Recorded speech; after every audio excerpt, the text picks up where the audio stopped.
pasamos a otros espacios con toda nuestra perspectiva cultural y con nuestra identidad, y que es difícil dejarla.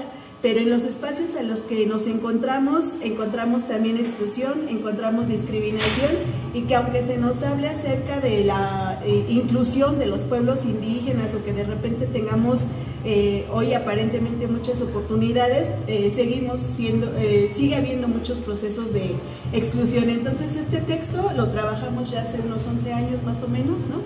En la Asamblea de Migrantes Indígenas, que bueno, pues igual, o sea, si ustedes gustan visitar la página Asamblea de Migrantes Indígenas, www.indigenasdf.org.mx, para quienes quieran conocer más acerca de la página de la Asamblea de Migrantes Indígenas.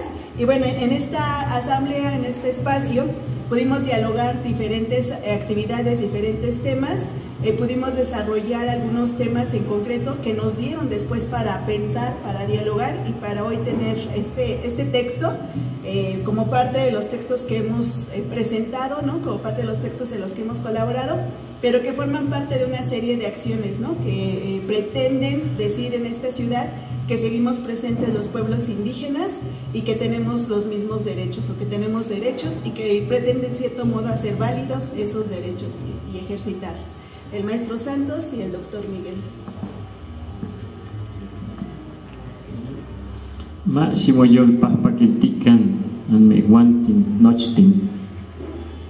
Mi deseo es que sus corazones estén alegres, todos ustedes. El corazón es muy importante para platicar, para formar frases en el mundo náhuatl, y anteriormente y ahora todavía, y se los comparto. Corazón se forman pues frases muy importantes, como presentir, nikyolmati, lo sé con el corazón, es lo presiento. ¿Por qué digo también esto? Porque comparto estas palabras, porque aquí en la asamblea donde se fue dando idea a este libro, en la AMI, allá por Viaducto, estábamos, ¿verdad?, en un espacio. Ahí se empezó a platicar de la idea de este libro y se reflexionó mucho, se platicó mucho, y precisamente aquí aparece un poco de cómo nos encontramos en esta ciudad y qué dificultades hay para trabajar sobre la lengua o para conservar la lengua.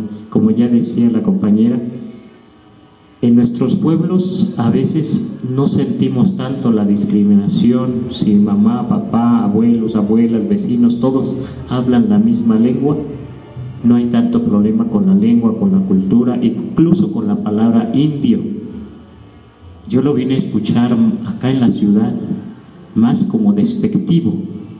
Lo escuché allá 2 o 3 veces, pero no lo sentía tan despectivo.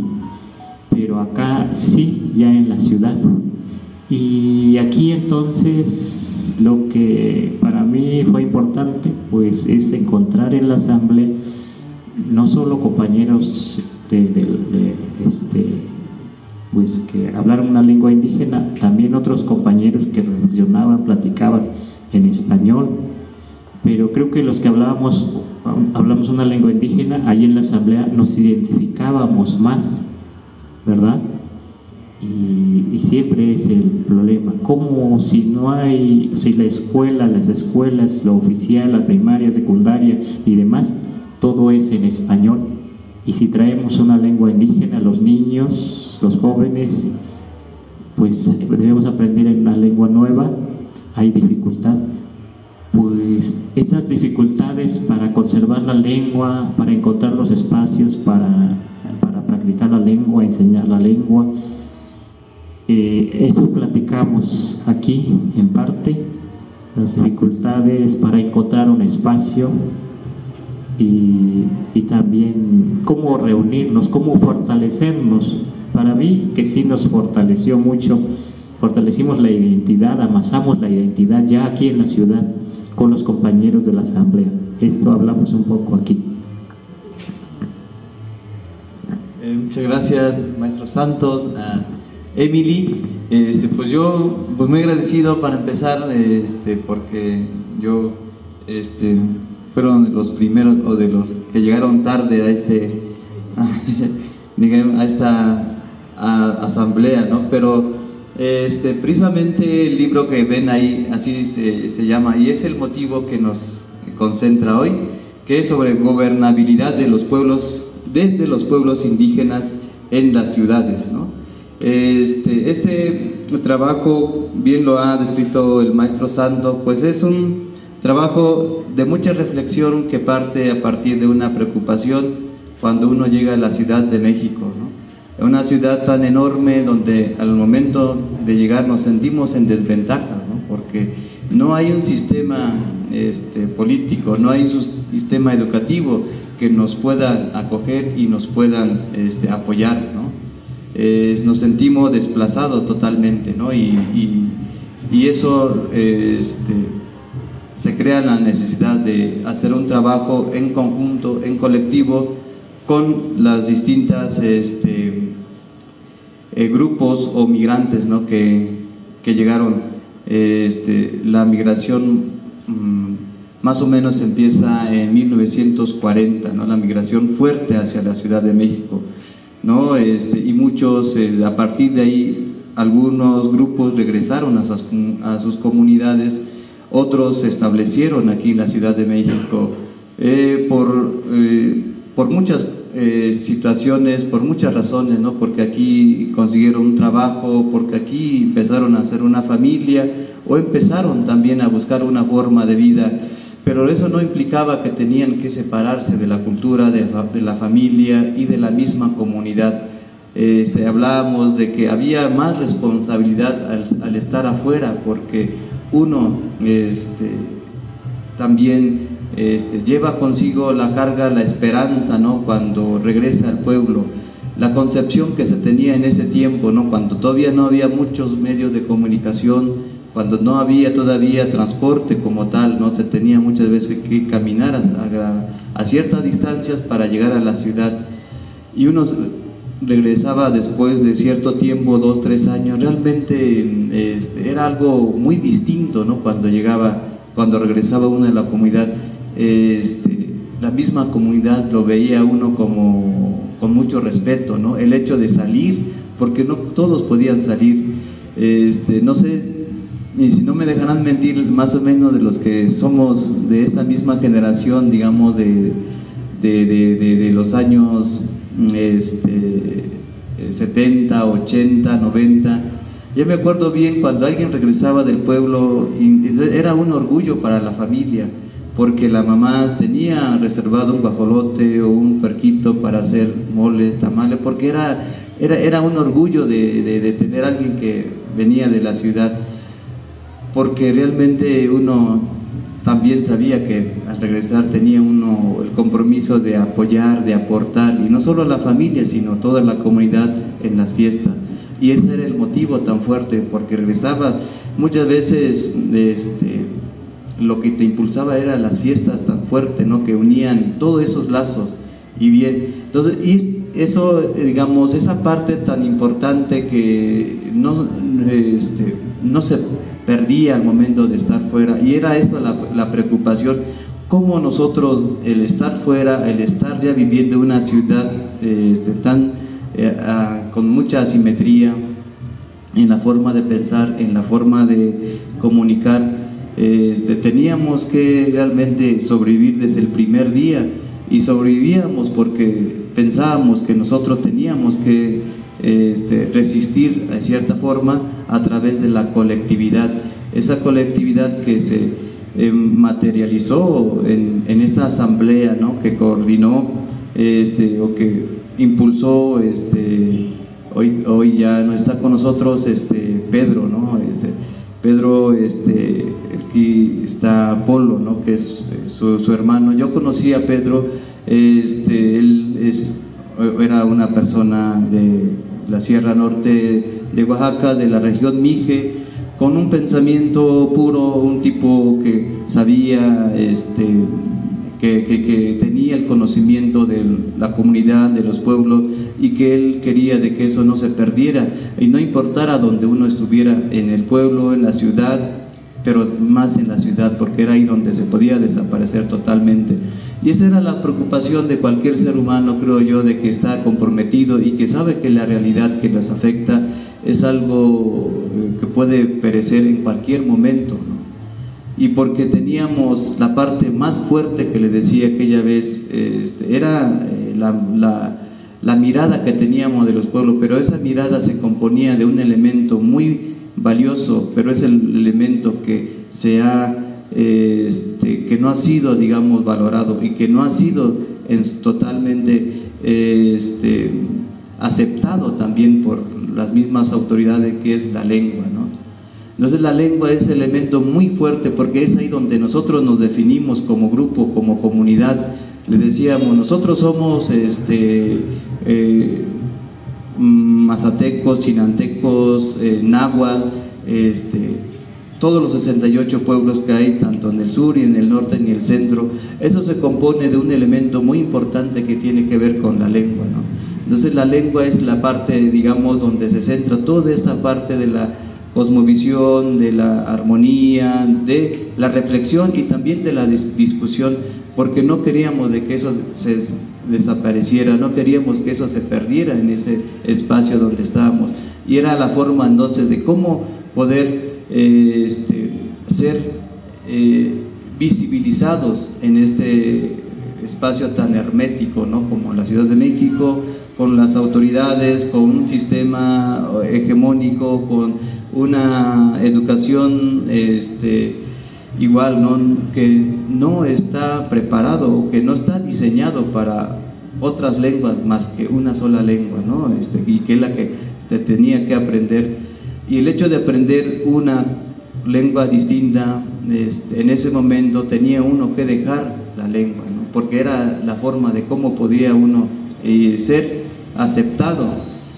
Pero el movimiento o el concepto que surgió en ese momento, pues fue eso, ¿no? Decir de que no tenemos que dejar nuestra lengua, porque eso es nuestra identidad, y de ahí nosotros tenemos que trabajar en conjunto y mostrarle a las autoridades que nosotros tenemos ya una forma de gobernarlo, ¿no? Solamente queremos esa forma de gobernar, algunos decían de gobernanza, se tenía que también respetar, porque estamos en un espacio que nos han dicho que es un espacio también diverso, donde están muchas culturas y esas culturas deben estar aquí presentes.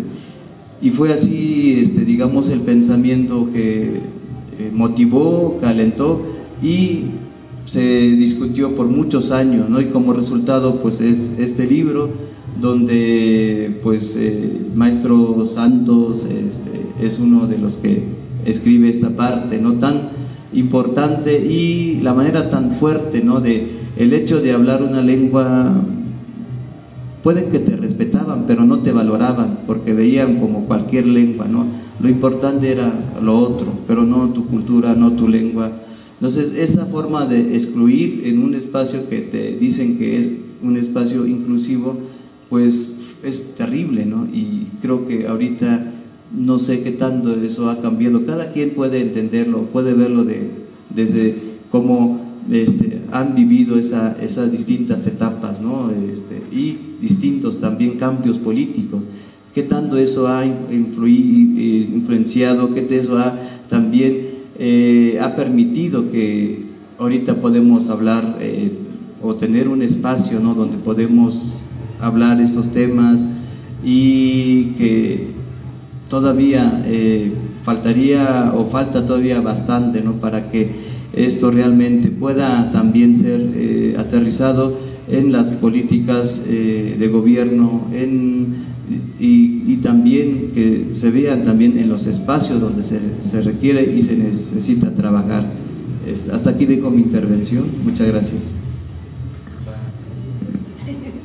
Bueno, es un texto que nos presenta mediante algunos casos, por decirlo de alguna manera, pues problemáticas que se hacen muy presentes entre la población indígena y que son la forma en cómo se puede expresar la discriminación que vivimos constantemente o que se vive a partir justo de la discriminación. Y a veces cuando unos migran desde los 13, 14 años, si no es que antes, ¿no? Y cuando llegan a la ciudad se encuentran con un espacio adverso en el trabajo, en la educación y en la sociedad. Entonces, durante mucho tiempo era bien sabido que la población indígena ocupaba lugares como el quehacer doméstico, el trabajo doméstico, ¿no? Y además mal pagado, ¿no? Además es un tema que no se ha podido resolver o no se ha resuelto, ¿no? Que han dicho varias veces, bueno, hay que dar, por ejemplo, ahora iba a decir el seguro de desempleo, pero no el seguro pues social, pero depende de los empleadores, no del Estado, no del gobierno. Entonces es una política que, digamos, no se ha logrado cristalizar para que la población indígena en particular tenga otras condiciones al migrar a la ciudad o al trabajar en este caso en las casas, ¿no? Entonces ahí está un ejemplo, digamos, de la discriminación y de que las políticas no están respondiendo a las necesidades de la población indígena migrante o que vive o que ya reside en la Ciudad de México, ¿no?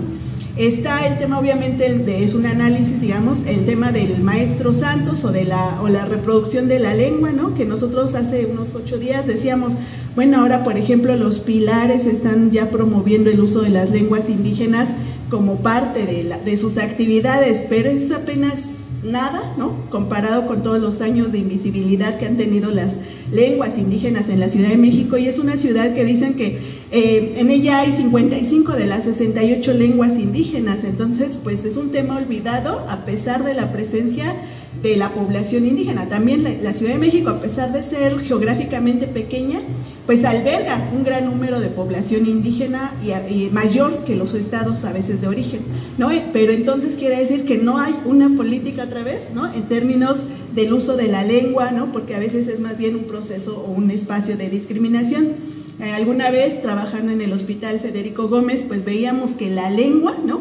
Era ¿cómo se puede decir? Un elemento para discriminar, para no atender a la población y para no dar los servicios justo con pertinencia cultural, ¿no?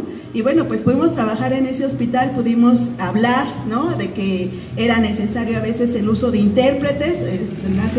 Ahora ya hay un programa, ¿no? Por parte del gobierno que habla que ha colocado intérpretes, pero pues hacía mucha falta en aquellos años, ¿no? Pero es parte de lo que va marcando, o sea, que no había una política, ¿no? Con pertinencia. Y cuando trabajamos en otro espacio, en el DIF, con los servidores públicos y les decíamos, tienen que dar una atención con pertinencia cultural, lo que implica tener traductores, lo que implica tener paciencia, lo que implica que si la persona no sabe hablar español, o que si no sabe leer, o que si no sabe escribir, tienes que dar otro tipo de atención, o no la tienes que olvidar, o tienes que poner, ahora ya se usa, ¿no? Pero antes en las listas de asistencia, en los registros, no aparecía si era población indígena o no población indígena a la que se atendía. Entonces, ¿tú cómo podías saber que la política pública estaba llegando a la población, ¿no? Y entonces decían, pues que se regresen a sus estados los servidores públicos, ¿no? Nos tocó ver esa parte y nos decían, pues que se regresen, ¿no? ¿Como para qué vinieron? Entonces, habla de un proceso de invisibilidad, de discriminación, de racismo, ¿no? Y bueno, el otro tema también que se plantea en el texto a través de casos, pues es el tema de la educación, ¿no? Cómo es que a pesar de que hay mucha población indígena en la ciudad, no hay políticas públicas de educación o educativas que atiendan a la población indígena. De tal manera que a veces los niños tampoco logran terminar más que la primaria, siendo la ciudad un espacio que concentra una gran cantidad de escuelas, ¿no? A nivel primaria, preescolar, secundaria, universidades, y hay muchísima población en exclusión, particularmente la población indígena. Entonces, de eso vamos a hablar a través de casos, pues, en el texto, y es lo que invitamos a hacer el análisis de que si aún ahora, después de 11 años, pues ya habrán cambiado algunas cosas o no, ¿no?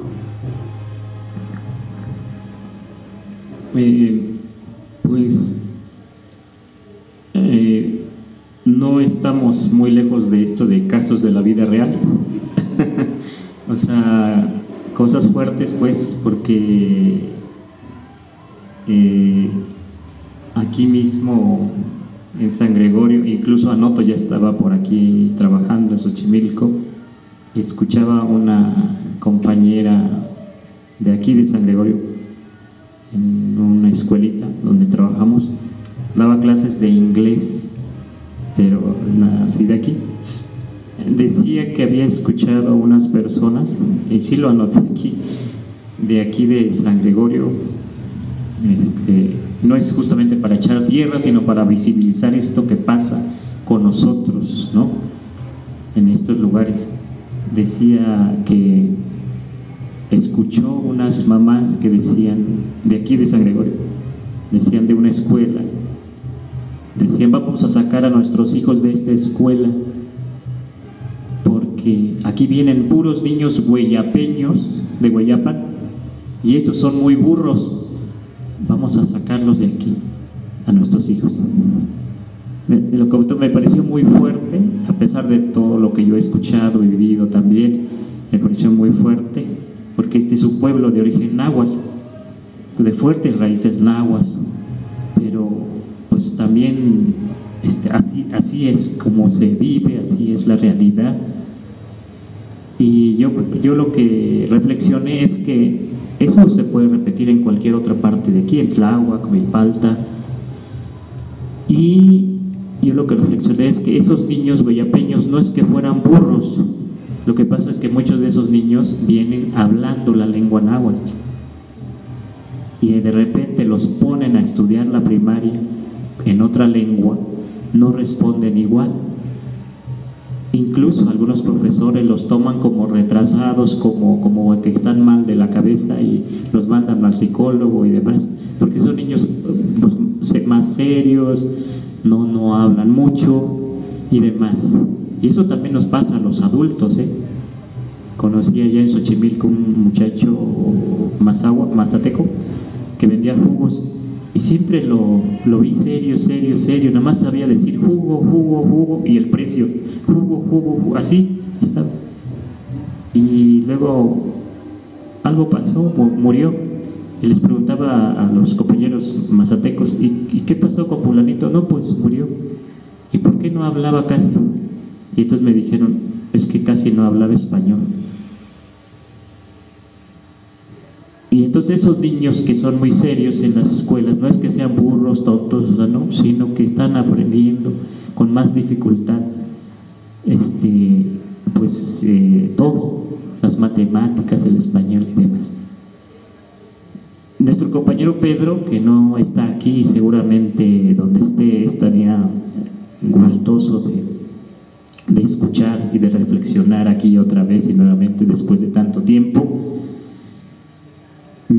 Cuando lo conocí estaba dando, y eso lo digo porque viene aquí parte una experiencia de una compañera que sirvió en casas, que fue empleada doméstica, y decía que no sabía utilizar los aparatos porque en los pueblos pues a veces no hay luz y no conocemos la licuadora, la televisión, cómo funciona, cómo se conecta, cómo se cambia de canal, muchas cosas, ¿no? Contestar el teléfono, ¿no? Y entonces cuando conocí a Pedro estaba dando talleres a empleadas domésticas en un Cecate. ¿Qué es lo que les enseñaba? Precisamente eso, a ver cómo funciona la licuadora, el radio, el teléfono, cosas que para algunas personas aquí serán muy sencillas, pero él les estaba mostrando, y algo más, ¿verdad? Algo más, pero trabajó con las empleadas domésticas. Eso me pareció muy interesante, muy admirable y demás. Pues esas cosas las vivimos cuando llegamos aquí en la ciudad. Ahora imagínense que alguien, una niña incluso, o una niña de 10, de 12 años, que venga a trabajar a una casa y que no sepa cómo funciona la casa, los aparatos, la electricidad, el agua, la llave, todo eso, pero además que no hable mucho español o casi nada. Esa experiencia la han vivido muchas personas en nuestras comunidades de muchas lenguas, y algunas precisamente han perdido la lengua por eso, porque las patronas nada más dicen: habla bien, habla como aquí, como las personas, pero tampoco pues son para mandar a la escuela, ¿no? Digamos, cosas así son muy fuertes. Eso lo digo porque aquí viene una experiencia de una compañera, cómo vive su relación con la patrona. Como dice, nos dicen que somos parte de su familia, pero cuando hay hay vacaciones, no nos llevan de vacaciones con ellos, sino que tenemos que quedarnos a limpiar los últimos rincones, tenemos que hacer otras tareas, ¿verdad? Entonces eso aparece aquí en este libro, y por eso pensamos entonces nosotros cómo debía ser la gobernabilidad de los pueblos indígenas en las ciudades. Pues falta mucho. Yo pues también digo que los espacios donde hemos trabajado son espacios no adecuados para dar clases. Algo comentamos aquí, como trabajar en un restaurante, ¿verdad? En un kiosco, no es lo más adecuado para enseñar una lengua. A veces me subía allá en San Francisco, Tlalnepantla, allá arriba. Después de que terminaba la misa me subía, yo tomaba el micrófono porque me permitían, invitaba a la gente si quería aprender náhuatl, por ejemplo. ¿Y qué creen? La gente no contestaba. Le parecía como algo raro, como que no tenía sentido. No, se quedaban ahí, nos veían como raros. Pero bueno, en otros lugares sí ha habido un poco más respuesta, y pues depende del espacio, ¿verdad? Y precisamente hablamos aquí que hemos ido buscando espacios donde poder no solo hablar de la lengua, enseñar la lengua, sino hablar de la cultura también, ¿no? De las costumbres que traemos también. Aquí también anotamos algo de eso, de las costumbres, que cómo vemos, por ejemplo, el maíz, la fiesta del elote, que algunos de los que están aquí lo han visto un poco, que es una fiesta grande que viene en septiembre, hablamos aquí. Y también de esta idea de que coincidimos con las compañeras de Milpalta, de hacer milpa, ¿verdad? De hacer milpa por la importancia del maíz en el pensamiento náhuatl, ¿verdad? Y en la cultura náhuatl, no solo, bueno, eso lo digo yo, pero también los compañeros de otras lenguas, también es importante el maíz, ahí es donde coincidimos, pues muchos de los pueblos de aquí de la náhuatl. Pues esto es lo que quiero comentar ahorita, y paso el micrófono al compañero. Muchas gracias. Bien, entonces eso, digamos, tiene mucha relación con lo que acaba de comentar aquí el maestro Santo. ¿Verdad? Él, pues desde mucho tiempo, bueno, ya bastante tiempo, y ha podido documentar muy bien digamos, esta situación tan desigual que se vive o que se experimenta en la Ciudad de México, ¿no? Con algo tan sencillo, tan noble de querer transmitir o de compartir un poco del conocimiento que uno tiene. Y eso realmente es difícil porque conseguir los espacios,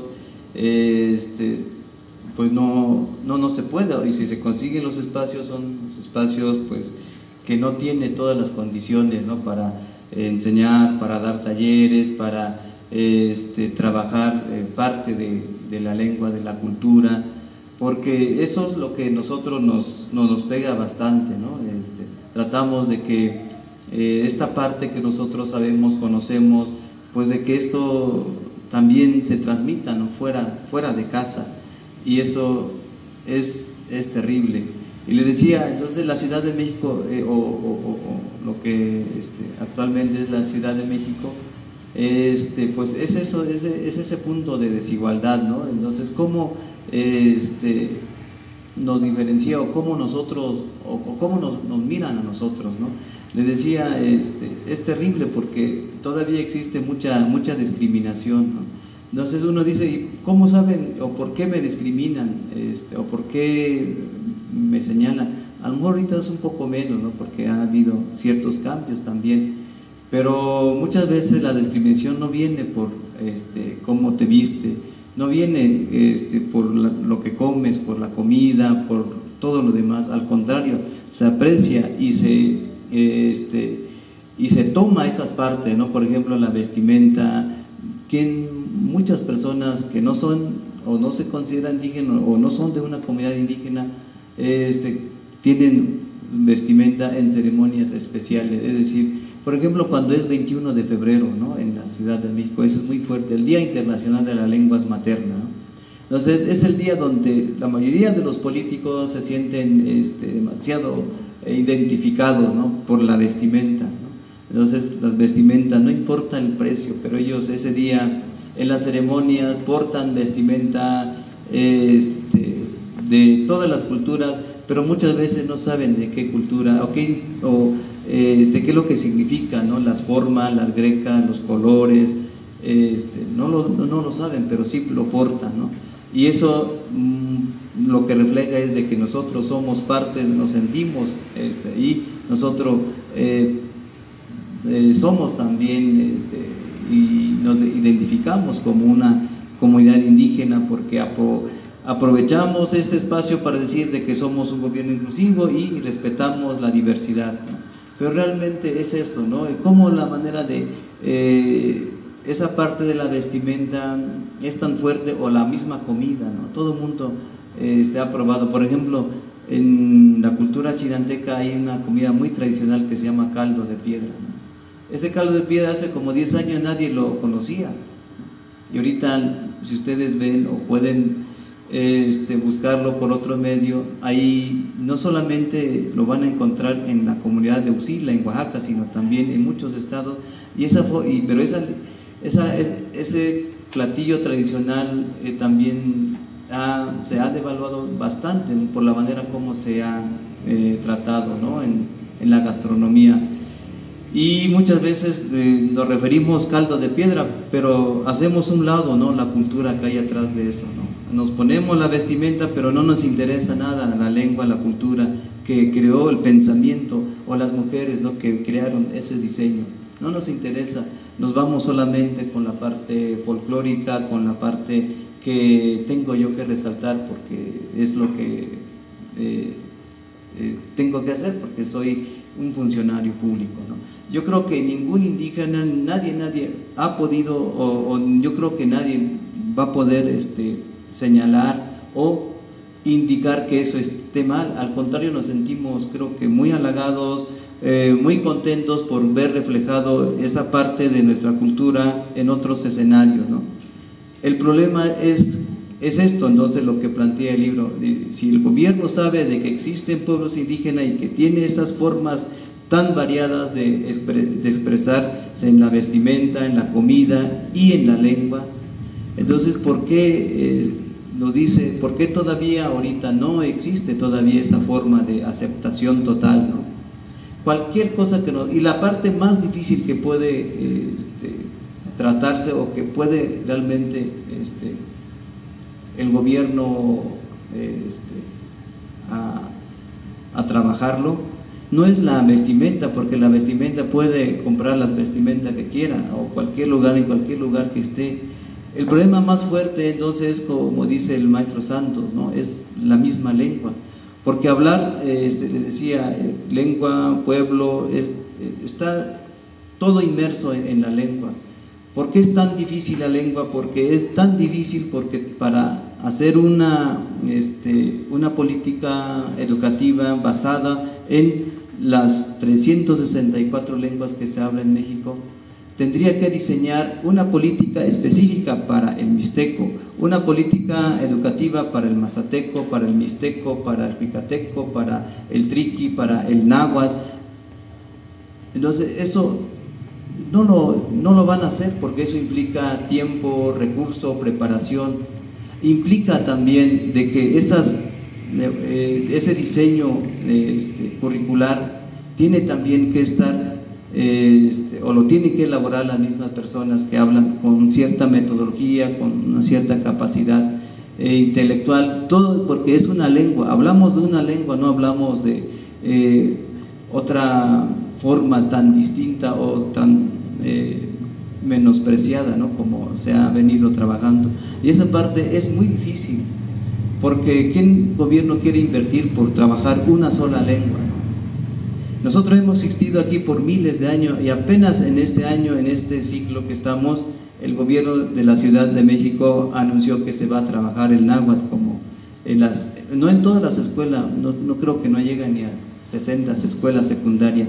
Es un plan piloto todavía, es como que si la lengua, vamos, si es que realmente funcione o no funcione, ¿no? De entrada ya el mismo gobierno da por hecho que esto no puede ser posible, ¿no? Y se trabajaría como, no como una asignatura, sino como una materia optativa, es decir, de que si yo quiero entro y si yo quiero aprendo, pero no tengo ni una obligación porque eso no se refleja en el currículo oficial, ¿no? Es solamente un taller, un relleno. Los talleres así, como lo ve el gobierno, como un relleno nada más, para que vea de que estamos trabajando, ¿no? Pero si estamos hablando de la Ciudad de México, donde está la mayor diversidad de México, es decir, de las 68 composiciones culturales, en la Ciudad de México, según lo que nos dice el INEGI, están aquí como población migrante o como residentes, de las 68 está presente 56 grupos indígenas, con sus lenguas, con su cultura, con su cosmovisión. Entonces de eso es lo que cuestiona, digamos, esta parte, ¿no?, del colectivo, ¿no?, de la mirada también que tenía Pedro, ¿no?, de que por qué entonces no se puede hablar de una educación con pertinencia cultural, pero que esté materializada en cada una de las lenguas, ¿no?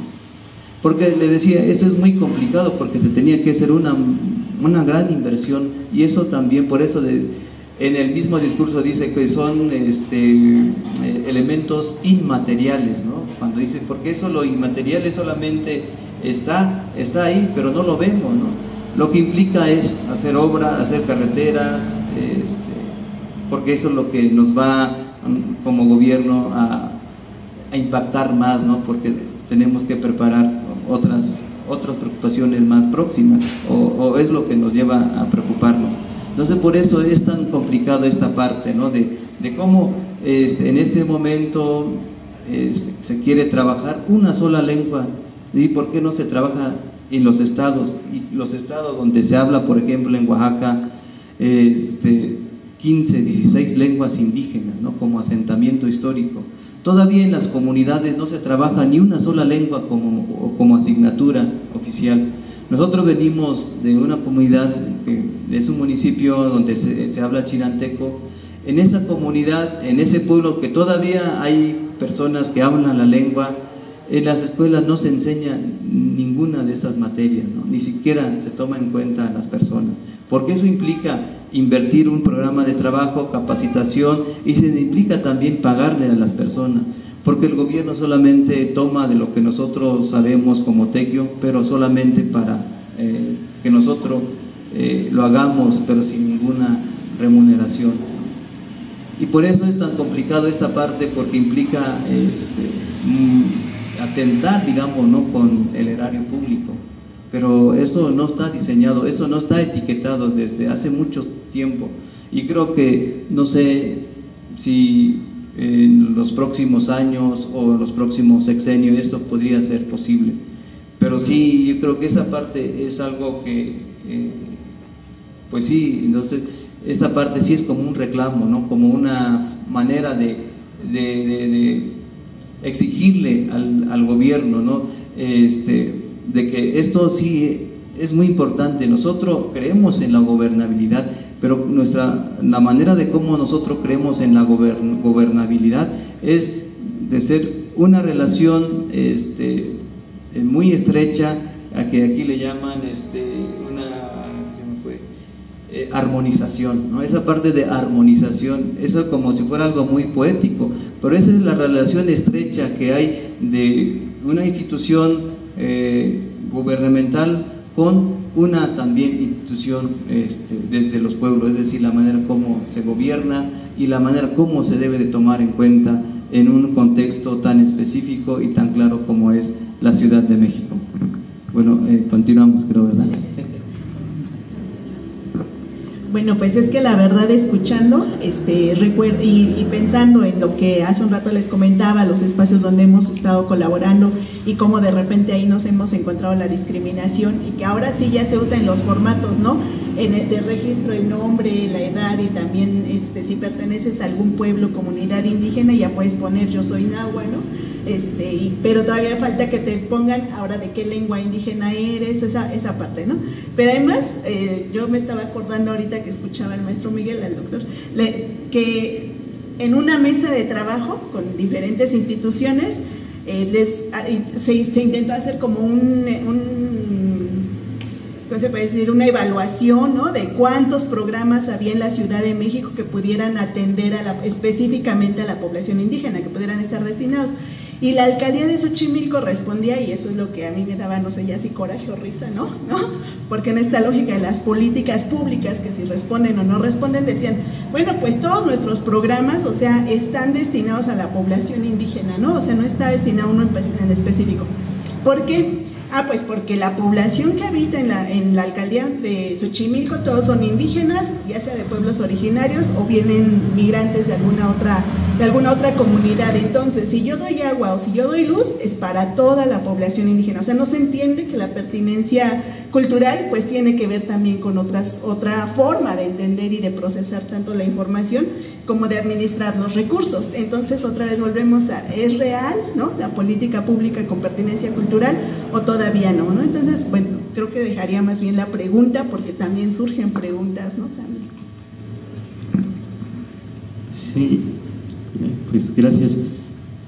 Precisamente yo trabajando en los talleres aquí en Tláhuac, Xochimilco, varios pueblos, Santa Cruz, Tullehualco, Centro, Tepepan, varios pueblos, reflexionaba precisamente la mayoría de la población que llegaba a los talleres, que ha llegado a los talleres, son gente de origen náhuatl, como con una nostalgia de haber perdido la lengua apenas hace 2, 3 generaciones o 2 generaciones.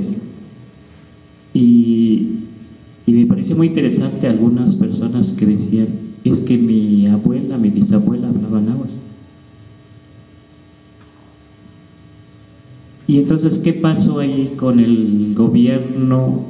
Pues no se trabajó hace unos 50, 60 años que todavía se hablaba aquí en Xochimilco la lengua náhuatl, no se trabajó y no se pudo rescatar, o sea, no se pudo prolongar la lengua náhuatl. Eso lo vi trabajando pues con los talleres, y eso es muy fuerte. Eso es muy fuerte. Y pues muchas cosas yo escuché de los habitantes de aquí. Decía un alumno de aquí de San Gregorio, trabajamos allá en Xochimilco Centro, decía que pasaban por aquí algunas personas en algún tiempo y que vendían apellidos como Martínez o otros, ¿no? Y que la gente que todavía tenía muchos apellidos náhuatl, llegaban esas personas con un, digamos, como letrero, y decían, ¿cómo se apellida usted? Pues Xolalpa, Xochpa, Coaxoxpa, Tecalco. Ese no es apellido, este sí es apellido. Y entonces la gente se quedaba sorprendida. ¿Cómo que no es apellido? Xolalpa, Molotla, Coaxoxpa y demás. Y entonces decían, oiga, ¿y cuánto cuesta ese apellido? Pues tanto. Pues démelo, entonces démelo. Pues sí, porque este no es apellido, ese que tiene usted. Y entonces decía este compañero de aquí de San Gregorio, y dice, así perdimos muchos apellidos. Eso fue del último. Y sí quedaron algunos todavía, yo creo que no tenían el dinero para pagar. Se quedaron como aquí en San Gregorio, y eso lo he escuchado, Tecalco, Xolalpa, Pactlán y otros, afortunadamente.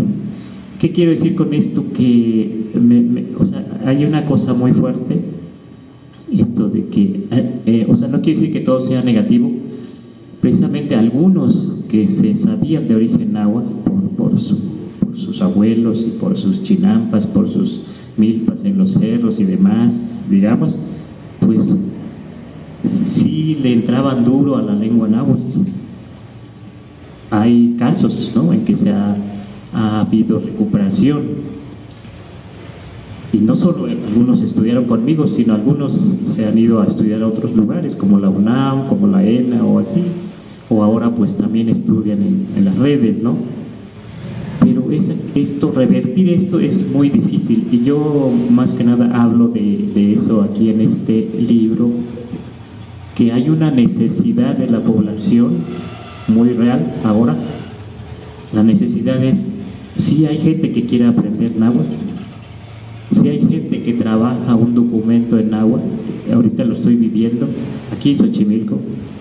Hay una persona que ha venido incluso aquí, que está haciendo una tesis sobre la lengua, que tiene necesidad de usar la lengua náhuatl, porque está haciendo una tesis sobre cómo se fueron conformando los pueblos allá alrededor del Tepeyac, y entonces es una necesidad de ella, y entonces pues la estamos apoyando, aunque ella también ya estudió náhuatl en la UNAM, pero ya en los documentos, ya una cosa muy particular, se necesita mucho apoyo, con el diccionario, con la gramática, con la forma de pensar del náhuatl. Allí hay una necesidad, y otras personas por aquí. Entonces esa necesidad que yo digo aquí de una población, nosotros ahora también como migrantes, si traemos información, si hemos trabajado sobre la lengua náhuatl, si nos hemos ocupado, entonces debemos responder a esa necesidad, y hemos respondido de alguna manera. Pero lo que a mí me puede, digamos, es eso, o sea, que se haya aquí perdido la lengua. Yo digo que aquí en Xochimilco, aquí en este pueblo, hace unos 50 años que se hablaba todavía, hace 20 por ahí los últimos hablantes. Eso es muy fuerte, porque como diríamos, pues se pierde muchas cosas, ¿no? Se pierde mucho, ¿sí? Pero no quiere decir que nada más aquí se está perdiendo, en muchos lugares también se va perdiendo. Lo peor es que hay gente que piensa que es cuestión de tiempo, y me lo han dicho: oye, pero ¿por qué sigues trabajando en eso? Es cuestión de tiempo para que se pierda. Así lo dicen, pues, ¿no? Por ignorancia, pues, ¿no? Pero no solo es aquí, sino pues así van perdiendo otras lenguas, ¿no? Entonces yo creo que una de las cosas que nos pasa cuando venimos los pueblos indígenas a las ciudades es que generalmente no escribimos nuestras lenguas. Entonces, ¿cómo lo vamos a enseñar a las otras generaciones que ya nacen aquí? No tenemos libros, no tenemos diccionarios, no tenemos gramática, o si no los conocemos, o si no tenemos esa experiencia de saber que hay muchos documentos, no nos toca que alguien nos diga, entonces fácilmente se pierde. Entonces yo digo que debemos repensar ahora cómo es que podemos, yo digo, sí conservar los que venimos de un pueblo X habla indígena, conservarlo, escribirlo, grabarlo, pero cómo también se puede retomar a alguien que ha perdido su lengua. Sí se puede retomar, sí se puede retomar. Hay las experiencias, no es fácil, pero sí se puede retomar. Yo creo que deberíamos repensar así como, sí, mi abuelito, mi bisabuelito hablaba así, pero pues ya no me tocó, y ya no lo puedo recuperar, ya no lo puedo retomar. Yo creo que ahora con las tecnologías nuevas y demás se puede recuperar. Debemos pensar en trabajar en ese sentido. Pienso un poco de eso, hablo aquí, en que recuperar la lengua y también recuperar algunas, como otras costumbres también, otras cosas de las cosmogonías o de las fiestas. Pues más bien les pasamos, creo que la palabra también a ustedes para que esto justo se vuelva pues como lo que fue cuando se hacían estos textos, un conversatorio, ¿no? Entonces les pasamos la palabra. Si uno quiere participar, preguntar o comentar al respecto. Sí, te quiero, si no, desde sus lugares, si quieren, creo que sí se oye.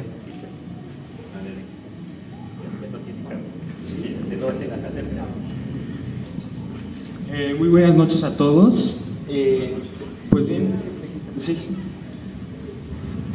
Como lo menciona el maestro Santos, ¿no? La lengua indígena es demasiado importante y por supuesto que se puede retomar, pero considero que también para retomarla, la persona necesita también la iniciativa de querer retomar lo que es una lengua indígena. Al fin de cuentas, nosotros, desde nuestros antepasados, ya sea desde las culturas prehispánicas, nosotros nos comunicábamos a través de diversas lenguas indígenas y muchas veces esas lenguas eran diversas y se esparcían por todo el país. Pero bueno, también he visto mucho y comentarios incluso de muchas personas que minimizan la lengua indígena o la importancia de, ¿no?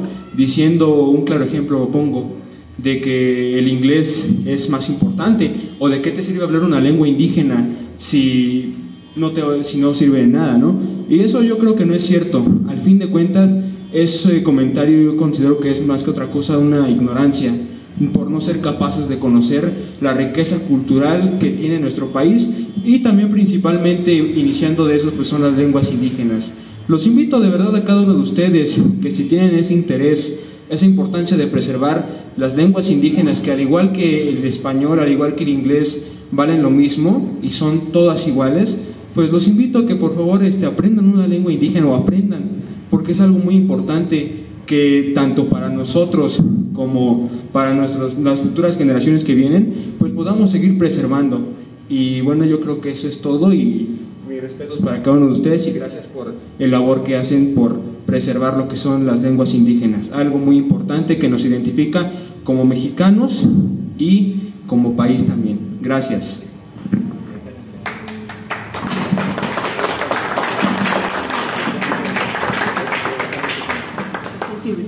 ¿Algún otro comentario? Sí, alguien igual que sí, adelante. ¿Quieres pasar? Yo creo que desde aquí sí se puede alcanzar a escuchar. Pues que sí está complejo poder dialogar con el gobierno, los políticos, para crear toda esa infraestructura, esas instancias donde puedan prevalecer el estudio y el aprendizaje de los idiomas. Es muy complejo. Desde 1920, con José Vasconcelos, secretario de Educación Pública, empezó el combate contra las lenguas originarias. Su propósito era castellanizar todo México, porque era más fácil la comunicación, porque era más fácil el comercio, en fin. Siendo una persona pues con mucho conocimiento, José Vasconcelos tuvo esa idea, y esa idea siguió con el priismo, ¿no? Entonces es complicado, digo, porque el sistema político maneja dobles discursos, ¿no? Puede promulgar una ley y la puede aceptar, pero en la realidad, en el uso cotidiano, esas leyes son inaplicables, porque no están los lugares, no están los espacios, como ya ustedes bien comentaron, ¿no? Obrador recibió el bastón de mando aquí en Xochimilco. La alcaldesa Circe se viste también de manta, y otros políticos y políticas, ¿no? Pero ese es el doble discurso. Por un lado, sí, aparento que estoy con ustedes, y por otro lado está todo el desconocimiento, ¿no? El desconocimiento cultural e ideológico de lo que realmente es México, ¿no? Y con sus culturas y sus idiomas, ¿no? Los políticos podrán haber estudiado en universidades de las más prestigiosas, pero no conocen realmente México. Y menos ahora los nuevos políticos, ¿no? Que han egresado son juniors, casi la mayoría de ellos, ¿no? No conocen la realidad mexicana. Entonces, yo creo que La resistencia, como siempre se dice en estos espacios, es desde la ciudadanía, es pues con mucho esfuerzo crear esos espacios, con mucho esfuerzo seguir difundiendo el idioma, ¿no? Ahora nosotros en mi familia nos hemos acercado al idioma náhuatl por la zona, ¿no? Hemos estudiado con el tema Shem Santo, con el maestro Santos, y como poeta nosotros conocemos su poesía. Eso ha sido una forma para nosotros muy importante de acercamiento al idioma, no solamente a Santos como poeta, sino a otros poetas en lengua náhuatl. Es una poesía hermosa, es una forma, ¿no? Creo que eso es un canal muy importante, un canal literario, poético. Ha sido muy siempre, desde que conocimos la obra de Santos y de otros poetas, mujeres y hombres en náhuatl, fue cada vez más atrayente, ¿no? El contacto con el idioma, porque ahí está reflejada la cosmovisión, no solamente de su cultura, sino de México, del México prehispánico, del México y del México contemporáneo, ¿no? Entonces, yo encuentro como una vía literaria eso, ¿no? Y ahora ya se le está dando mayor desarrollo, mayor importancia, y lo comentaba con el compañero Daniel, a los idiomas mexicanos en la literatura. Ya se empieza a valorar, ¿no? Porque realmente la literatura en las lenguas, en todas las lenguas, es muy fascinante, ¿no? Cada una aporta cosas humanas. Bueno, y por ahí pienso que ese es un canal, ¿no? En el aspecto literario se puede difundir. Y eso es todo. Gracias. Muchas gracias.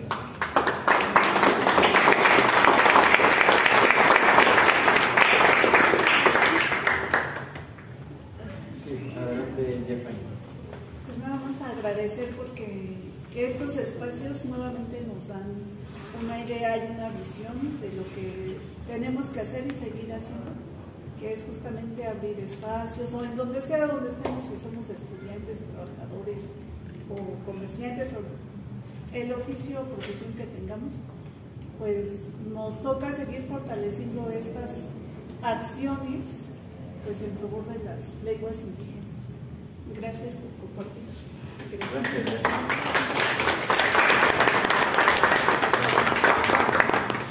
Buenas noches, vecinas. Me presento, soy Macario, venimos de la comunidad de Milpa Alta y nos parece muy importante que nos encontremos en este espacio juntos. Y la única reflexión que yo quiero compartir es que hablamos mucho del gobierno, pero honestamente la experiencia que he tenido y ahora que vemos que llegaron gobiernos diferentes, me refiero a Morena literalmente, en realidad vemos que quizá el poder o el gobierno tiene una forma muy curiosa de trabajar o de operar en las mentes de las personas, ¿no? Y eso, en base a las experiencias que he tenido, es que el gobierno no va a estar preocupado, aunque pueda decir que es de izquierda, que viene apoyando a los pueblos indígenas. No sé qué pasa, pero finalmente terminan por no incidir en el beneficio de las comunidades indígenas. Entonces, creo que más que pelearnos con el gobierno, es apostarle a la organización de la comunidad. Hoy día en Milpa Alta, por ejemplo, el tejido social, aunque se habla mucho que las comunidades, que nos hablamos, que somos conocidos, en realidad está roto, ¿no? No nos hablamos, no nos organizamos para temas importantes. Una es la parte festiva de las religiones, de la religión católica, de los eventos. Ahorita es ayer fue la fiesta patronal de la comunidad de Milpa Alta, ¿no? Entonces, pues tiene mucha fuerza ahorita. Han habido cambios sustanciales, por ejemplo, ahora ya no es una iglesia, es un santuario, pero eso no resuelve los problemas reales que estamos viviendo. Y hablo del medio ambiente, hablo de la lengua náhuatl, hablo de los espacios públicos que estamos viviendo y que se están dañando seriamente. Nosotros somos ciclistas y también enfrentamos una complejidad en el traslado. Xochimilco, San Gregorio, Atlapulco también tiene un problema serio de movilidad. Entonces son muchas problemáticas que no solo van ligadas a cuestiones de la lengua o de la historia de la comunidad, sino de lo que estamos viviendo en lo actual. Y yo creo que, para finalizar, comento, el gobierno está en su, digamos, en su visión, no sabemos cuál es la verdad, pero corresponde a la comunidad indígena, a las comunidades que vivimos y habitamos el espacio, tomar, pues sí, el papel principal de la colectividad y organizarnos, ¿no? Si no nos organizamos, pueden venir otros gobiernos de izquierda con otro nombre y va a suceder lo mismo, ¿no? Entonces no tenemos que estar esperando que el gobierno quiera resolver nuestras problemáticas, sino tenemos que ser quienes habitamos ese espacio, ¿no? Y valoro finalmente el tema de la lengua náhuatl, porque, por ejemplo, hay lugares que tienen los famosos parajes, ¿no? Yo viví en un lugar que se llama Coyocali, después me fui a vivir a un lugar que se llama Teponasco, y las traducciones o la idea de lo que significan esas palabras hablan del espacio. Entonces no solo vivo en Teponasco, sino sé por qué se llama Teponasco, a qué se refiere o qué refiere. Entonces eso genera más liga o me permite sentirme más arraigado al lugar, ¿no? Y no solo vivo en un lugar ahí que se llama Calle Toluca, número 55, sino vivo en un lugar que se llama Teponasco y tiene una relación histórica con ese lugar, y conmigo, ¿no? Entonces, bueno, solo eso, y agradezco obviamente sí que estén aquí presentes y que podamos hacer estas reflexiones. Muchas gracias.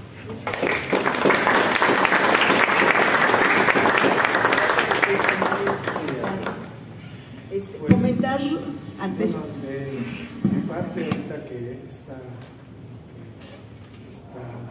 platicando un poco de reflexión y cómo me ha tocado también pues el hablar, el escribir en la lengua. Resulta de que pues en realidad no nos lo enseñaron desde la escuela, en la comunidad, todo es en español, y en ese tiempo pues o sea, que haya así como que nos dijeran escribir alguna palabra con las letras que conocemos, pues no. Hasta después, cuando yo ya estaba aquí en la ciudad, hubo un sacerdote que fue a vivir allá al pueblo y aprendió la lengua, y en ese tiempo, yo creo que ahorita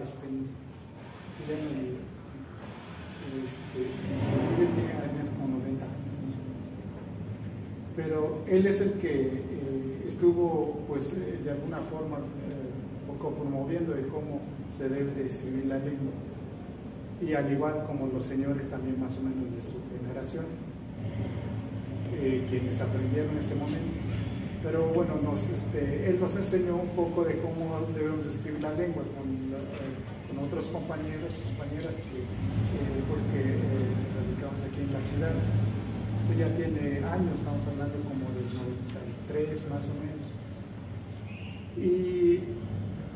Pero cuando pues trataba de escribir algo en la lengua, resulta de que con algunas personas que ya conocíamos, que ya van jóvenes de nuestra generación, que estudiaron la lengua, y pues decían, es que así no se escribe. Y entonces de repente yo me quedaba así, pues mejor no escribo, ¿no? O sea, mejor no escribo nada porque pues que así no se escribe. Y eso como que eso me limitaba. Pero después de varios años y en una como que me sentí más liberado, o cuando empecé a escribir un poco más, fue cuando vi un artículo que publicó una señora Yasnaya, que es de Ayutla, tan cerca de nuestro pueblo, que decía que hay que escribir, dice, como sea, pero hay que escribir. sea, no hay que estarnos como diciendo, ay, es que así no escribe, o que el otro diga, ¿no? Todos hay que escribir, o sea, como que escribamos, eso ya es un avance, es lo que debemos de hacer, ¿no? Que bueno, conforme uno va como un poco más profundizando, pues a lo mejor ya, bueno, ya con las grafías o como debe de ser, pero hay que escribir, y porque también por parte del proceso que he visto es que a veces las ideas no coinciden mucho con los mayores que escriben de una cierta forma y con lo que están aprendiendo los jóvenes o con nuestra generación, los jóvenes, cambia un poco. Entonces, pero pues no debe de haber como estas diferencias, sino hay que escribir, todos hay que escribir, es lo que, un poco de reflexión de lo que he visto y de lo que he vivido, y también les digo pues a todos que pues hay que escribir, vemos que mejor, como igual como comentaban, que a veces personas que vienen de otros países, aunque no hablen bien el español y todo eso, aunque no escriban bien, pero pues lo hacen y no lo criticamos, ¿no?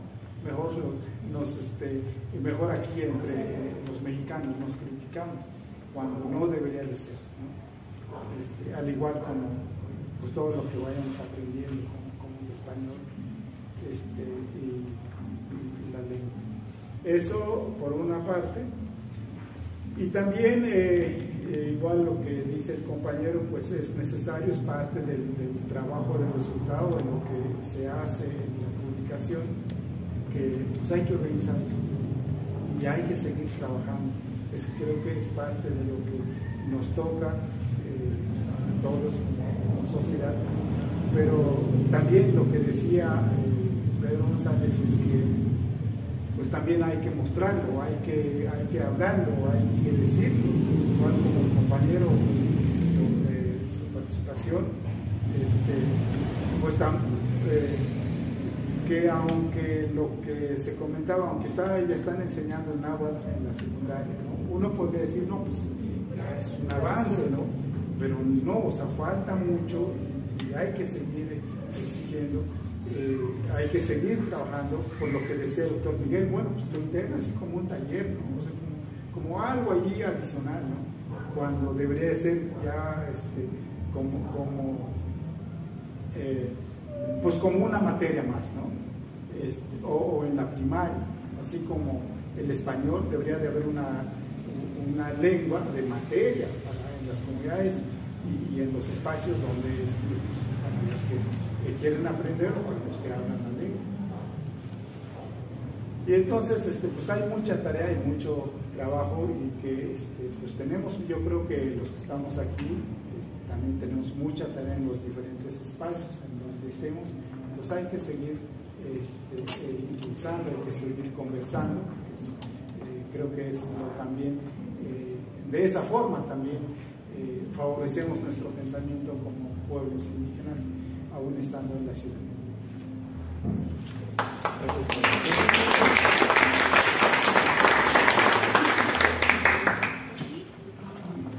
Pues gracias, buenas noches. Buenas Mi nombre es Inés Martínez.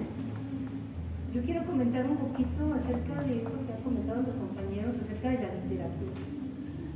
Yo me acuerdo que, no me tocó vivir esa época de José Vasconcelos. Efectivamente sí se empezó toda una alfabetización en español. Durante el tiempo que estuvo al frente de la SEP, se publicaron unos libros llamados Lecturas Clásicas de 1965 más o menos.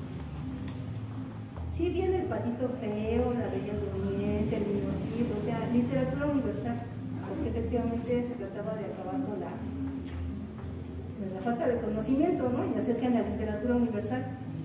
Pero dentro de esos libros viene una lectura que se llama Nezahualcóyotl, otra que se llama El Címbalo de Oro, que es un mito maya. Viene también Quetzalcóatl.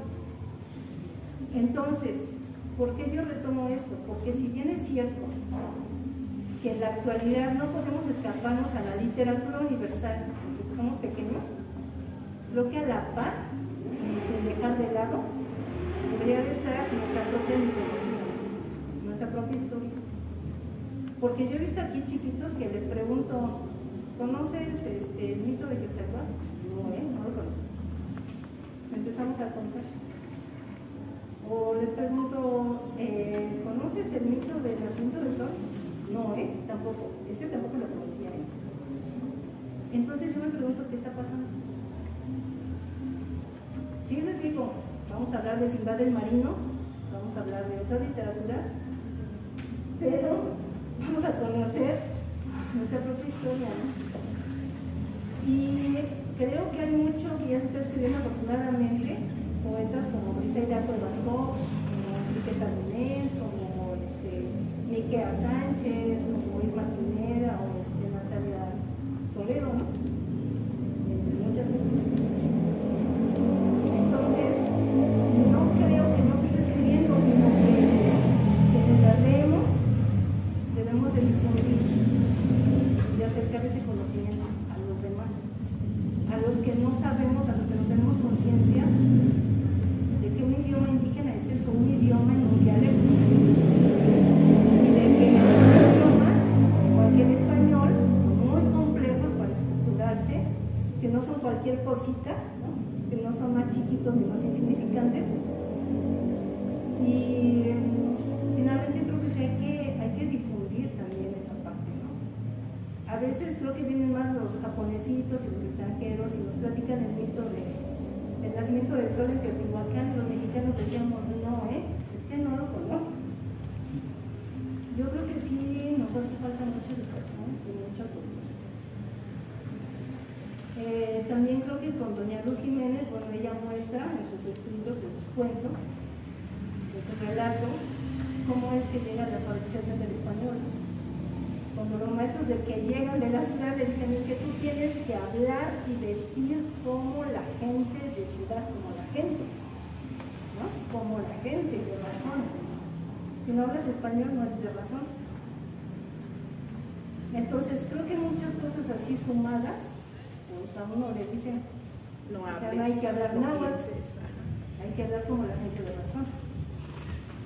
Y por otra parte creo que también el problema que viene a veces de la familia es que por pena, por discriminación, por vergüenza, por desconocimiento, porque es mejor que hables español y no la lengua que yo hablo, no te platico mi origen, ¿no? Mi padre falleció hace como 10 años. Estamos hablando que yo tenía más de 35 años. Cuando uno de mis tíos me dijo que mi abuelo paterno era de una zona humilde de Estados Unidos. O sea, yo viví más de 35 años ignorando eso. Yo no conozco la ropa de allá, no conozco el idioma, no conozco la gastronomía. Yo ya perdí todo. Y yo había visitado ese lugar, pero de allá no tengo nada. Y mis abuelos de acá hablaban náhuatl, pero lo que me quedan son 5 palabras, ¿no? Entonces creo que mucho también es esa idea de los abuelos de no hables porque te van a discriminar, mejor aprende español. Y si yo vengo de un pueblito así perdido en la nada, pues a otro mismo mejor ni me platico, porque no es importante. Entonces creo que sí, como dicen los compañeros, es trabajo individual de fomentar nuestras raíces, de enseñar a los demás a valorar lo que tenemos. Pues bueno, ya no me quiero extender más.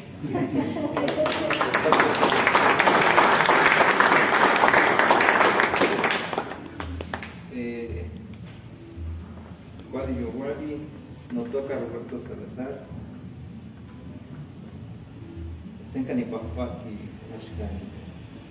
Estoy muy feliz de estar aquí. De Masticatzinpi, le agradezco la invitación. Bueno, para compartir un poquito, unas pocas palabras. Estuve porque ya no trabaja en una organización que se llama Cualiotli, así. Esa organización trabajó con recurso federal a través de proyectos productivos, pero iba al sector indígena. Por ahí no me dejarán mentir Pero usted es hermana de Pedro, ¿verdad? Sí. El señor Juan Martínez.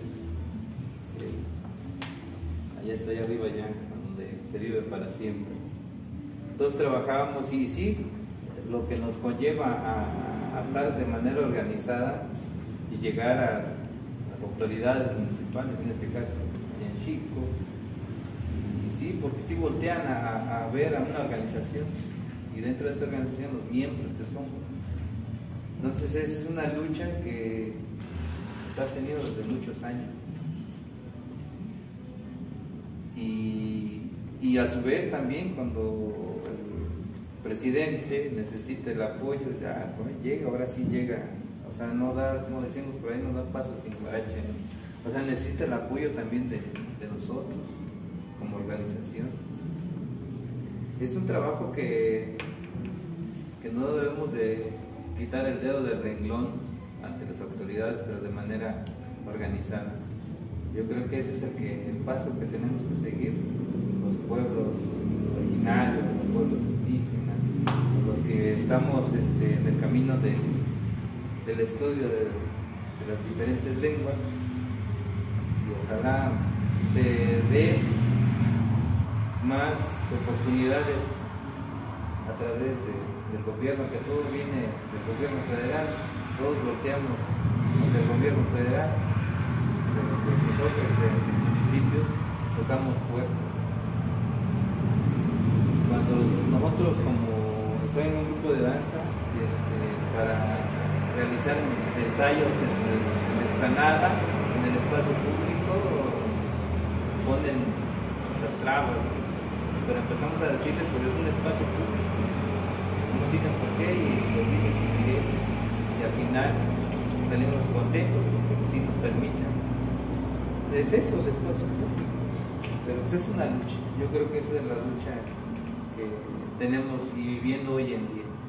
Yo agradezco la invitación. Gracias. Gracias.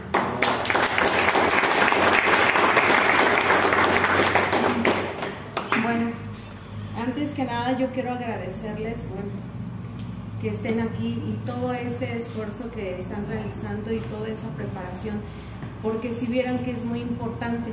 Yo vengo de una comunidad indígena de Oaxaca y crecí, de verdad crecí pensando y creyendo que no era importante la lengua. ¿Por qué?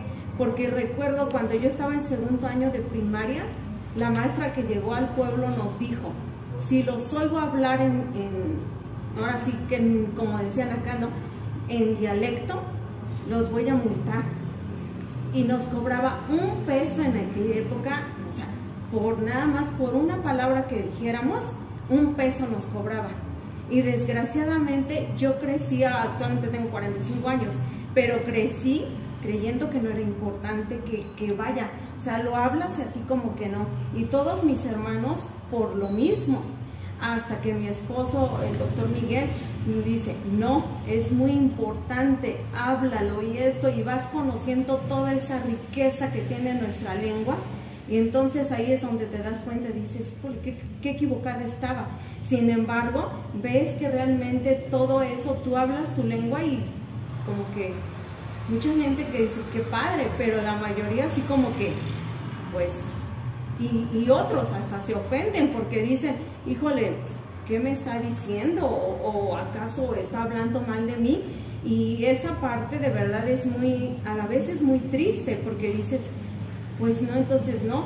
Y hasta la fecha en mi familia, a pesar de que hemos tratado de decir, no es un dialecto, es una lengua y vale igual que todos los demás, de verdad, así con toda la certeza les digo, les cuesta muchísimo.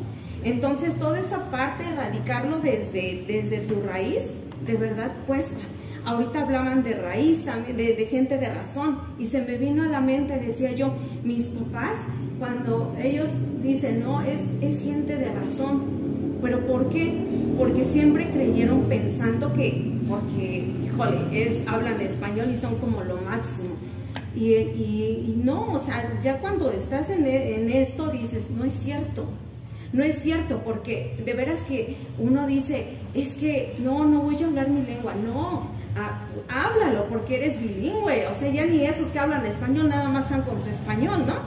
es en serio. Y a veces uno dice, ay, pues, soy bilingüe, o sea, y lo comprendes y lo valoras ya en el momento en que ya dices, wow, esto es así, esto es algo muy grande. Pero de verdad, mientras no haya alguien que te lo diga, todo mundo crece pensando que no es valioso, y sin embargo sí lo es, como decía el maestro Santos hace rato, ¿no? Muy tristemente también conocí personas que vinieron a trabajar aquí desde muy jóvenes, y es algo bien triste.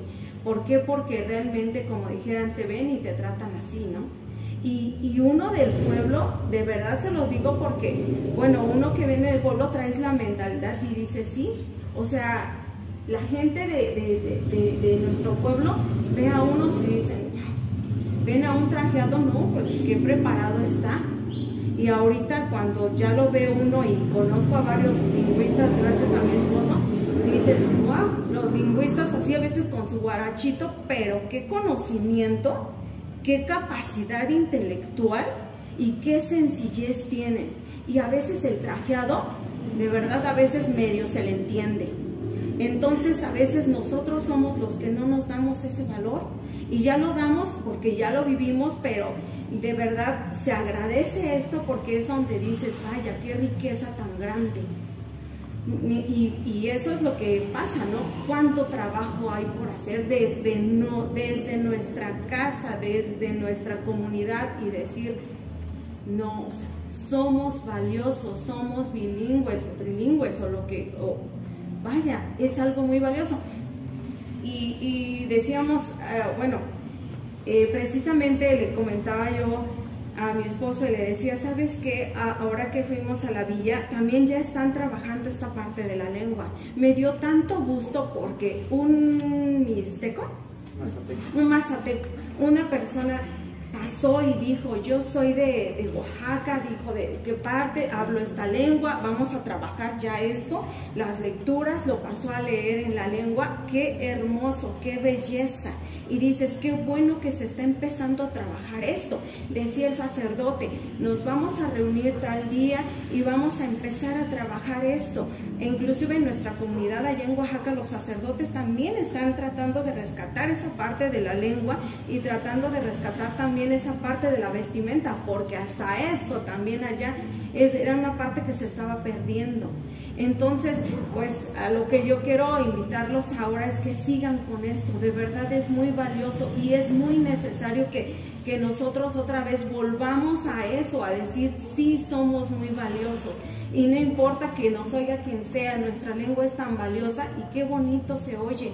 Pero de verdad es desde uno mismo y trabajarlo desde, bueno, en mi caso, ¿no? Trabajarlo desde casa, porque eso es lo que yo he visto, de verdad lo he visto, que desde casa nos está costando, porque todavía salen con eso de dialecto. No es dialecto, pero a veces hazles entender y cuesta, de verdad cuesta.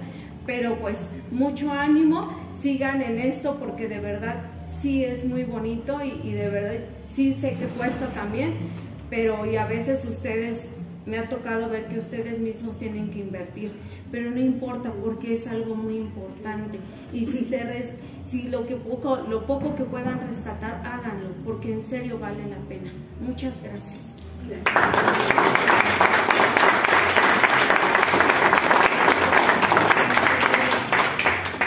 Pues ya salieron bastantes temas, ¿no? Ya salieron bastantes temas, muchísimos más que dialogar, ¿no? Decir, que hace un rato me quedé con esta parte, ¿no? Justo lo que en el texto decimos es que en realidad no ha habido esas respuestas, ¿no? Que quisiéramos por parte del Estado, y probablemente no las habrá porque en efecto, ¿no? Vienen, se abanderan con un tema, después llega otro tema, digamos, de moda, se abanderan con otro tema de moda, y entonces en los ejemplos que hace un rato decía es que en efecto, ¿no? O sea, cuando se les pregunta a todas las instituciones, dime un programa que tengas específicamente para población indígena, todos dicen, pues todos nuestros programas, o la mayoría de las instituciones dicen, todos nuestros programas están también dirigidos a la población indígena, porque en tanto no discriminan, pues atienden a todos, y eso invisibiliza la realidad, ¿no? Es decir, no hay un programa educativo con toda la estructura que se requiere para la población indígena, ¿no? En la Ciudad de México. Y lo mismo en el tema de salud, ¿no? Pues tanto todos tienen derecho a la salud, entonces tú no le estás negando el derecho a la salud a la población indígena. Mentira, mientras no haya un programa y un recurso destinado a la población indígena, hay una invisibilidad de aquellos problemas que tiene la población indígena, ¿no? Bueno, es que había otro ejemplo, ¿no? Una comunidad que dice, bueno, yo no tengo el recurso para atender el niño con el pie equino, ¿no? Aparte tengo esta otra problemática, y los trabajos que tienen, viven en Milpalta, pues obviamente también son del nopal, ¿no? Entonces con esos recursos no sanan todas las necesidades del día a día. Y ante eso, ¿cuál es una política del gobierno que esté respondiendo a eso? No la hay, ¿me explico? No la hay. Entonces siguen habiendo muchísimos vacíos. El que poníamos de la población, mujeres trabajadoras del hogar, de repente tampoco no hay una política que esté respondiendo a las necesidades de las mujeres indígenas que viven en la ciudad o que trabajan en la ciudad, pues en condiciones que a veces no son favorables, y aún en la actualidad, porque uno podría pensar que las cosas han cambiado de esto que nos relata el maestro Santos, o lo que hacía Pedro en su momento, de capacitar a las mujeres para aprender a utilizar los electrodomésticos, porque si no, eres castigado, ¿no? O de no hablar la lengua, ¿no? Oye, es todo un tema, porque en efecto, si no es lo único, ¿cómo se puede decir? Lo único que tenemos que resolver, pero sí es importante, ¿no? Porque de esa forma está estructurado tu pensamiento, y de esa forma puedes decir lo que piensas, lo que sientes o lo que vives, tanto en lo individual como en lo colectivo. Y entonces de repente llegar a un nuevo sitio, ¿no? De trabajo, de vida, y que te digan, habla como humano, ¿no? No hables como un caso que pasó en la asamblea, que nos decía, ¿no? Es que hablas como perro, ¿no? Y entonces, pues, ¿cómo? Eso es una discriminación fuerte, ¿no? Y ahora, pues, a lo mejor ya dices, bueno, ya pasamos del tema de decir eso a decir dialectos, y ahora ya pasamos a decir que son lenguas. Pero mientras no haya estructuras, digamos, institucionales, sociales, que lo favorezcan, todavía tenemos que hacer, y a eso iba, ¿no? Más trabajo de organización comunitaria. Porque en efecto tienes toda la razón. Yo creo que mientras, hace unos días yo le decía a un grupo, bueno, creo que el lugar en el que naces te determina, ¿no? Y te enseña a ser lo que eres. Y que decías, bueno, al nombrar yo los parajes o los espacios en mi lengua, me hace saber el contexto en el que estamos, ¿no? Y trabajamos en un espacio que se llamaba Chichileja, y el maestro nos decía, se llama Chichileja porque mira, a veces esas flores rojas, ¿no? Por eso se llama Chichileja, y nosotros comprendimos el espacio en el que trabajábamos a partir de la lengua. Pero cuando la lengua está desestructurada, por supuesto que no entiendes el contexto. Entonces no es el único elemento, claro que no es el único elemento, porque toda la razón también, ¿no? Está el tema del saludo, está el tema de cómo reconstruimos las relaciones sociales cuando hemos sido invadidos por un montonal de formas de vida que ya no son las comunitarias, ¿no? Que ya son más individuales. Y entonces sí, queda mucho trabajo por hacer. Ustedes nos lo recuerdan y nos lo recordamos entre todos. La Asamblea de Migrantes Indígenas en su momento pretendió ser un espacio en el que convergieran, digamos, diferentes pueblos, tanto indígenas de la Ciudad de México como población que venía de otros estados, mazatecos, nahuas, otomís, ¿no? Que estuvieron ahí, pero justo con esta idea de que lo que no lograra el Estado, lo que no estaba resolviendo, pues nos pudiéramos organizar para que por lo menos se hiciera visible. Entonces no todo correspondía a una sola persona, sino que podía llegar, no sé, los triquis casi nunca llegaron, ¿no? Pero llegaban los mazaguas, ¿no? Decían, queremos hacer una reunión, y tenían un espacio de reunión para organizar ya sea la fiesta, para organizar la banda, o el comercio, lo que fuera, pero un espacio en el que podían organizarse. Hoy esos espacios están desapareciendo cada día, ¿no? O ya no existen. Entonces, eso creo que era la fortaleza en particular de este espacio en términos de organización, ¿no? De poder decir qué podemos seguir replicando en la ciudad y cómo les brindamos estos otros espacios también de discusión, de encuentro a otras comunidades que han migrado y que también se encuentran con esta lógica de, oye, tengo una necesidad y aquí no se puede resolver y no tengo una red, por decirlo, ¿no? Y este espacio pues era en parte eso. Entonces sí, la invitación, concuerdo, es a que nos sigamos organizando desde lo individual y que sigamos, pues como dijéramos, resistiendo y persistiendo, ¿no? Desde lo individual hasta lo colectivo. En ese sentido agradecer también este espacio, ¿no? Porque pues nos han recibido para platicar de esto y que podamos hacer más diálogos. Hace 8 días lo decíamos, bueno, pues que no se quede solo en esta parte, sino que podamos hacer otras actividades otra vez, ya no en el espacio que entonces teníamos, pero que ahora la asamblea es más grande, diríamos, ¿no? Nos permite por lo menos hacer asambleas más grandes. Y bueno, pues eso, porque completamente de acuerdo, hay muchas problemáticas y que no tenemos que alejarnos, ¿no? O sea, si bien la lengua no lo resuelve todo y la lengua no es como mucho, sí es una estructura importante que hay que recuperar o que hay que seguir hablando, seguir nombrando, no hacerla invisible, ¿no? Desde el lugar en el que estemos, y si son 5 palabras las que nos quedaron, decir esas 5 palabras y multiplicarlas, ¿no? Pero también la otra parte, ¿no? Las relaciones sociales, porque en efecto, o sea, estamos muy fragmentados y también en alguna ocasión lo platicábamos, creo que en el de Cosmovisión, es que los partidos políticos llegaron a los pueblos particularmente, ¿no? Pero otras instituciones también llegaron a los pueblos y prácticamente a fracturar, ¿no? Porque entonces tú eres del PRI, tú eres del PAN, tú eres del PRD en aquel entonces, ¿no? Y entonces pues ya no nos podemos ni ver, y ahora son muchos intereses económicos también, ¿no? Metidos en las comunidades. Y pues eso nos trae en pleito entre nosotros. Yo decía hace algunos años en un problema que teníamos en la comunidad, ¿no? Decía, pues es que es mi primo, ¿no? O sea, es que contra el que estoy, ¿no? Es mi primo o es mi pariente. ¿Cómo resolvemos el problema? Porque nos va a afectar ese problema, nos va a afectar a todos, tiene que ver con los bosques, nos va a afectar a todos, pero el de enfrente es mi primo, ¿no? Es mi tío, es... ¿Cómo lo resolvemos? Porque nos está afectando a todos, y si yo me peleo con él, pues también estoy peleando con la familia, también eso. Entonces, sí, hay que seguir dialogando, eso que ni qué dirían yo, ¿no? Hay que seguir creando estos espacios. No sé si bueno, no, yo, resumiendo lo que dice Emily, es cierto, lo que digo ella es, existe todavía una discriminación institucional, es decir, existe una estructura de poder autoritario disfrazado de democracia a través de la gobernabilidad, ¿no? Entonces es el último, es lo que nosotros vivimos ahorita, ¿no? Creemos que hay una gobernabilidad, creemos de que hay inclusión, creemos de que eso nos representa totalmente, pero no lo es, ¿no? Sino que todo lo que lo ha dicho. Pues muchas gracias. No sé si Maestro Santos, si se puede, podemos cerrar esto y convivir con un mezcalito siempre y cuando tenemos la venia de la maestra que se encarga de este lugar, no sé el nombre. Gracias. Muchas gracias. Aquí le paso el micrófono a la compañera Maribel, que es la que nos recibe aquí en este espacio, y pues debemos estar muy agradecidos con ella, que estamos siendo equipo. Bueno, buenas noches. En realidad no soy yo, la institución que represento se llama IBI México. El maestro Miguel la conoce muy bien, conoce a Bruno Newman, que fue director y presidente de la Asociación para Leer, Escuchar, Escribir y Recrear, IBI México, que así se le conoce. Gracias al esfuerzo de toda esa gente nosotros podemos tener este espacio. Entonces, lo que les quiero decir es que hagan de este espacio su casa mientras lo tengamos, ¿no? También es complicado para nosotros, muy complicado, pero se hacen grandes esfuerzos para mantenerlo.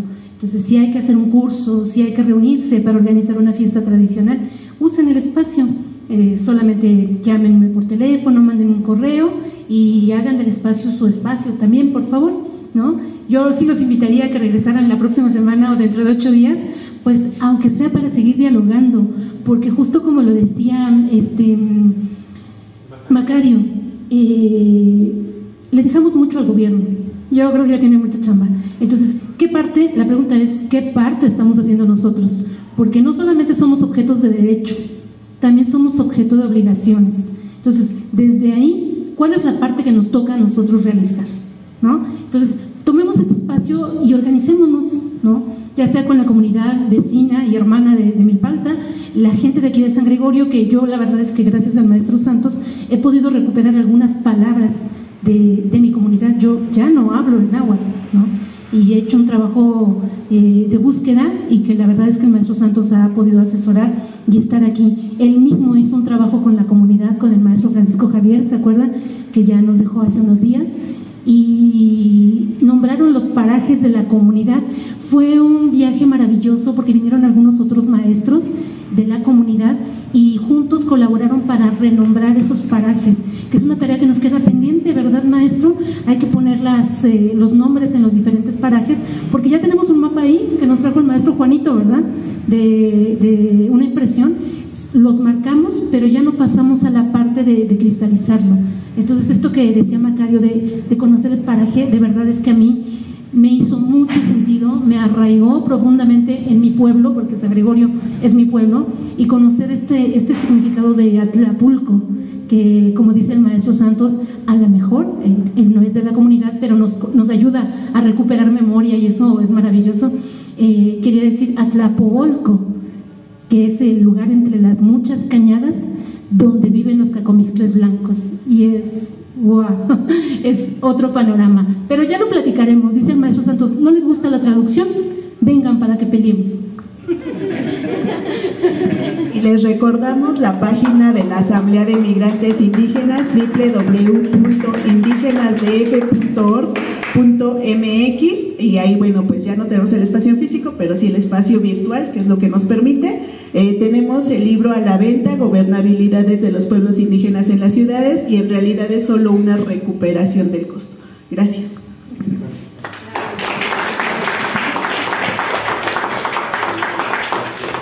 Gracias a todos por su tiempo.